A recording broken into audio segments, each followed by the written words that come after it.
I'm Ted Chen. How hard is it to start up a business during a recession? One man is doing it, and I'll show you how, coming up. Are tough economic times, especially for small business owners, and many of them are struggling. Some are even being forced out of business. But we found one man who apparently is bucking the trend. Here's Ted Chen with his story. Inside this Brentwood storefront, John Scarangelo is nearly finished with what some might call the near impossible, starting up a business in a recession.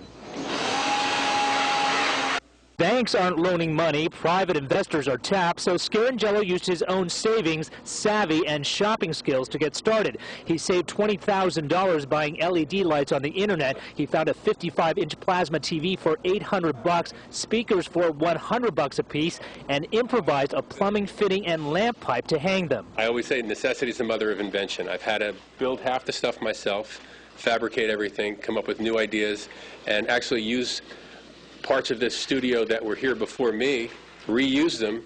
But Scarangelo believes his biggest asset is his idea, spinning classes with state-of-the-art bikes that will generate electricity for the city's power grid, saving him money on power bills and creating a green business that's attracted several key investors. Everyone said, "You're crazy going into business right now. How can you go into business?" And I say, well, if I can't sell a $10 product in one of the wealthiest neighborhoods in the country, then we're all going down. In an environment where so many businesses are failing, experts say Scarangelo is doing it right. It's all about hard work. So it can be done, even in this environment? No question about it. No question about it. Not easy. It hasn't been, but Scarangelo is a private trainer whose dream has always been to start his own business. He'll accomplish more than that when Kinetic Cycling opens next month. Ted Chen, Channel 4 News, Brentwood.